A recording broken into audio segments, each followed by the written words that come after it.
à toutes et à tous l'équipe, j'espère que vous allez bien.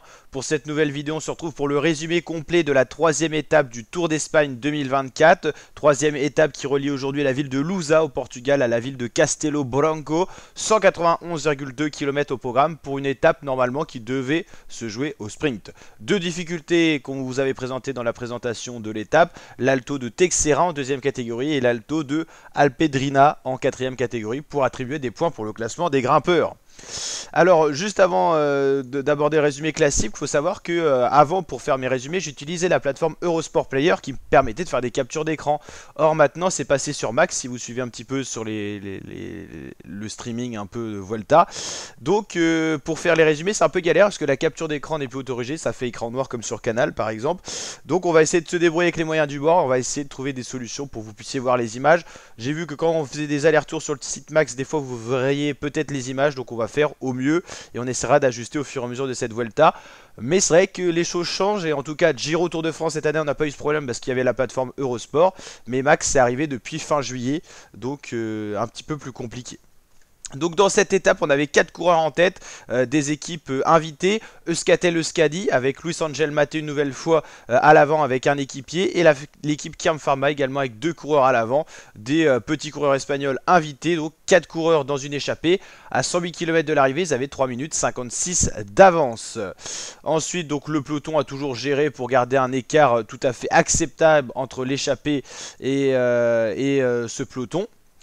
Là on voit les coureurs qui se ravitaillent, j'espère que vous allez voir les images, je pense que vous ne verrez pas tout malheureusement mais on essaiera d'ajuster pour les prochaines vidéos.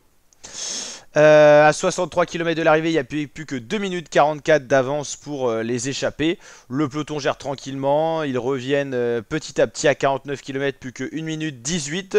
On se dirige donc vraisemblablement vers un sprint massif.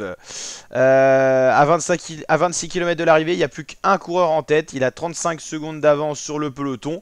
C'est un coureur de l'équipe Euskaltel-Euskadi. À 20 km de l'arrivée, on n'a plus d'échappée, on se dirige donc vers un sprint massif avec les trains qui se dessinent.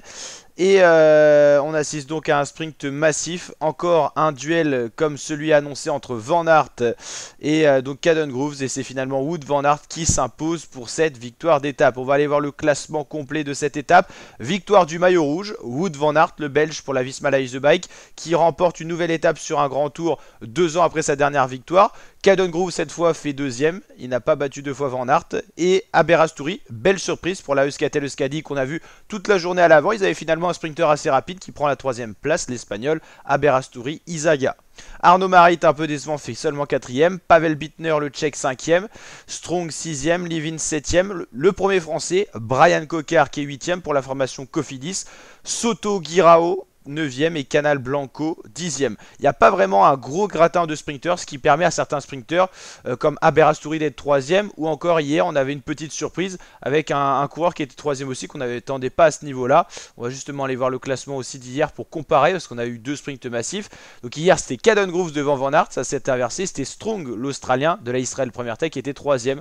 Donc c'est assez ouvert et la première étape c'est un tout autre décor vu que c'était un contre-la-montre remporté par l'Américain McNulty qui a été le premier maillot rouge de cette Vuelta. C'est donc maintenant Wout Van Aert plus que jamais avec des modifications de prise une nouvelle fois. Donc Wout Van Aert, maillot rouge avec 13 secondes d'avance sur justement l'Américain Brandon McNulty, vainqueur de la première étape qui était le contre-la-montre. Vacek toujours 3ème, lui qui a chuté lors de la 2ème étape, il a su réintégrer le peloton pour arriver en même temps que le peloton. Donc pour l'instant il n'a pas perdu réellement de temps, seulement les modifications attribuées à l'arrivée. Il est déjà à 16 secondes Van Aert de modification, ce qui lui permet d'être maillot rouge déjà. Au niveau du général, 4ème, on retrouve le Suisse Stefan Kung, Eduardo Affini 5ème, l'Italien, Mauro Schmid 6ème, Primoz Roglic 7ème, Amira 8ème, Almeida 9ème et Nelson Oliveira 10ème. Voici pour ce top 10. Au niveau des maillots distinctifs, le maillot vert, il est pour l'instant sur les épaules de Van Aert, mais vu qu'il porte le maillot rouge, il sera porté par procuration par Caden Groves l'Australien.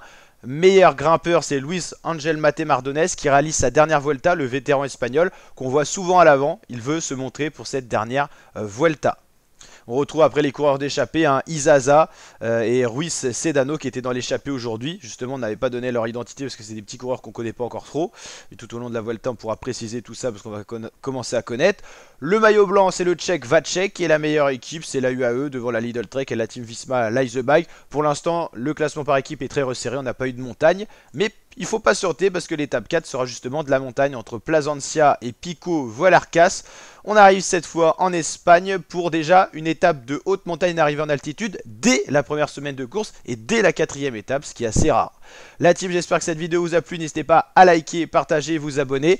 On essaie bien sûr pour les prochains résumés de vous montrer les images de qualité, tout ça. Mais c'est vrai que là on doit avoir à faire un changement de plateforme. On est passé d'Eurosports Player à Max et donc on va devoir ajuster tout ça pour vous donner des résumés de qualité. En tout cas, n'hésitez pas à nous soutenir avec le like, l'abonnement et je vous dis à très bientôt pour l'intégrale Volta Tour d'Espagne sur la chaîne YouTube. Ciao ciao l'équipe.